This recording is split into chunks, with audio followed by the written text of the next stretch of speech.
Okay.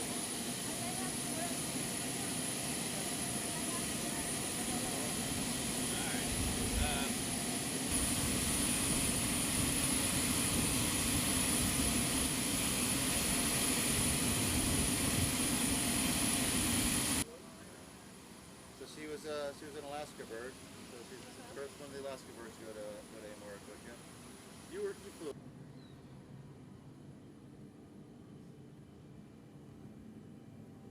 Do it for a while, but I've been so busy with work and stuff, I just haven't done it. And this recent National Memorial, because we all went non-standard career fields. I think my older sister was probably the first one. So I can't remember all of the names of stuff. I think that was a digital range resolver. The other side was the big computer thing. Chief guy came out. His last name was Mac. He comes out, puts his hand on the cabinet, and says, "Heal thyself." The damn thing started working for the backplane. As far as I know, 1407 was the only plane in the fleet. There was a guy, I can't remember his name, who did a lot of the backplane repairs. Excellent. He's got involved in a lot of wiring and safety wiring in tight spots because I have small hands.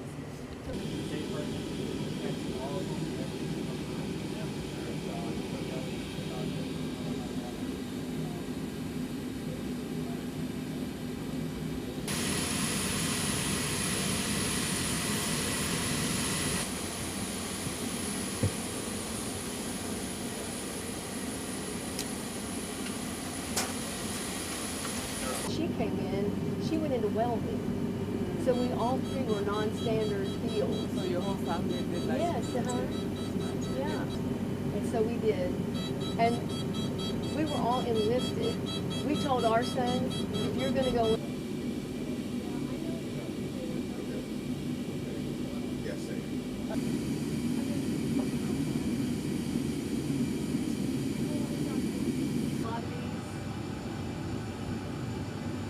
just to see if the radar was working.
one. Could I have you just say and spell your first and last name for me? So my first name is Martha. My last name is Stevens, Stephens, but most everybody knows me as Fran. What is it like to be here today, decades later? It's been really fun. I've been sad to see the planes go, so it's been a really good day. The AWACS kind of holds a special place in your heart, doesn't it? When I started in the Air Force, this was my plane, and so it's always had a special part in my life and my husband's because he also worked the AWACS. That AWACS has to hold so many memories for you, doesn't it? 15 years. Talk a bit about all of those memories that you have with that aircraft. I remember a lot of the first people that were working on the airframe. When I came in, most of the field for radar were cross trainees. So the classes that I was involved with were the first groups of people that were coming into the field new. And so we were finding out all kinds of things that had to be fixed in the technical orders, procedures that haven't been created yet, and a lot of things like the airborne radar technician field just became open when my class graduated. So 2 of the women in my class became arts, and I'm pretty sure they were the first 2. You got to even go inside the AWACS? Yes, I'm sure it's been a long time since that happened. What ran through your mind as you were seeing everything again? So I've done some of the tours during the air shows because I've tried to bring my grandchildren out to show them what I worked on, but you don't have a lot of time to look around. So it was nice to be able to take my time and to visit with people. And I was so happy a young airman wanted to meet me that worked radar, and another sergeant from the radar shop. So that was really fun. And I've given them contact information, and we're all going to get together in the future. So you were among one of the first women to join the AWACS program. Talk a little bit about that. That's a huge milestone. So I know pretty much for a fact that I was the first woman that came in the field that stayed in maintenance. And for 15 years, I held all of the first. I was the first 5 level, the first 7 level, the first production superintendent, the first shop chief in Kadena that was a woman, the first quality assurance person that came in to this field for radar, the first avionics section head in quality assurance. So just a lot of things like that. I've just never really taken the time to document it. I've always intended to. And I've always regretted not reaching out sooner to the people that I've seen during the air shows. I recently had a close call and realized I need to get things documented for my kids and my grandkids.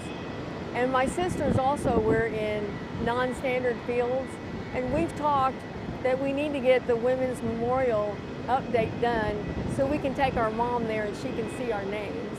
So that's kind of all been behind this. I saw a recent show on Channel 4 about this plane leaving, and that's when I reached out to Public Affairs because I was afraid everything would be gone before I had a chance to come back and see anything. We got you here just in time. I Yes, mean, for one of the yes. last investments. Yeah.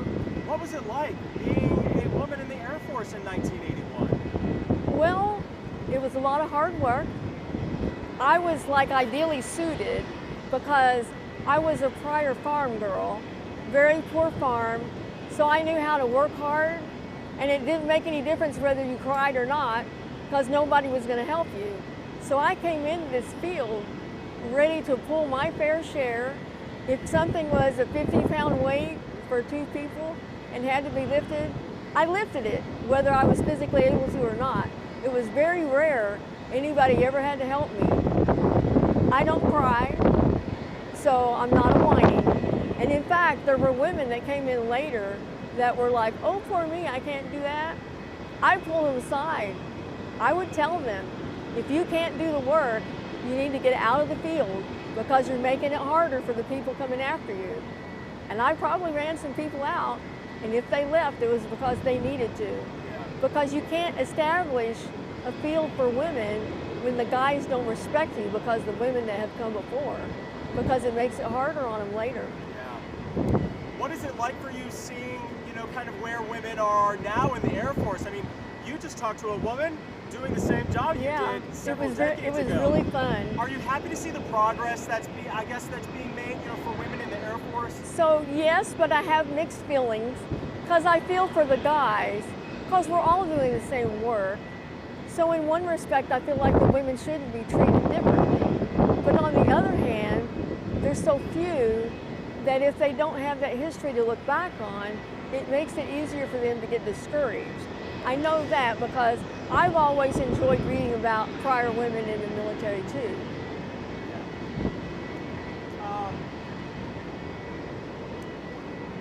What do you want, if there's one thing that you want people to remember about the AWACS, having the experience that you did, all the firsts that you were able to accomplish, if you want Oklahomans to remember one thing about this aircraft, what is that?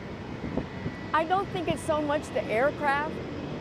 I think it's more the people, especially the maintenance and the flyers, not so much the leadership. These people have bent over backwards. They sacrificed their families. The amount of work they've done is unreal. They really haven't been compensated right for the amount of time they spent away from their families, the marriages that didn't make it. You can't have someone who's deployed every 45 days for more than a year long, who's barely home 6 days, and then they get deployed again. That happens all the time. So you want people to remember the dedication of men in service. Yeah. If someone tells you they worked on AWACS, that probably means they worked like a dog, and they should be respected for that. I like to see like the memorial that they made in Midwest City. I think that's really neat that people can go and look at a brick that has their name on it. Yeah. We've talked about doing that and just haven't done that either, but I think that's really neat. Anything else you want to pass along about this moment? I didn't ask about it all. Anything else going through your mind?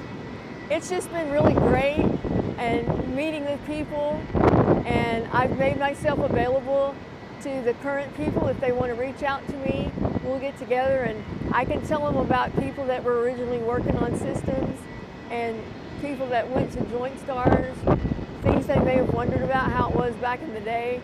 I can tell them about back in the day. I like it. Excellent. All right. Hey, that was but can I just have you say and spell your first and last name for me? Certainly. Colonel Ken Voigt, Kenvoigt. Commander of the 552. We are kind of in the final stages of this divestment process that's been happening all year. What are your thoughts? What are your feelings right now? This is the last jet that flies taken off. So we're on, right now we're standing on our 0009, which will be our last aircraft that we are flying out to the AMARG to have its retirement resting place over in Davis-Monthan. And then we're going to be complete with flying aircraft off. We have one more jet that will retire. That will be 1407, but that one will retire in place, and it will stay here at Tinker as a static display. But yeah, this is the end of an era for the large fleet of the E-3 AWACS, and now we will transition into what does the small fleet look like as we start getting ready for the United States Air Force to bring on the E-7. So we got a couple of years from now until when the E-7 comes online to respond to the nation crises with the smaller fleet of E-3s. We're kind of going out with the old, in with the new kind of thing. You know, how important will the E-7 be to the mission? You know, although we're used to seeing AWACS in the skies, the fact that it's leaving is not a bad thing. You know, we're making way for bigger, better, and it's just all the more kind of solidifying American air power. Yeah, you know, the E-3 is an outstanding asset. It's been great for the United States. It definitely was. It showed off how awesome it was starting back in Desert Storm, as we were able to manage the air above that battlefield. But really, the technology in this aircraft is dated, and we need to make sure that we are able to keep pace and get ahead of our adversaries so that we are able to maintain air superiority and be able to control the skies above any battlefield out there. As we see the E-7 come online, that is the technology that we're going to need. In generation-wise, so we're all used to our iPhones. So I have a 2G, 3G iPhone. Well, this is your 3G iPhone, and the E-7s are 5G as we move forward.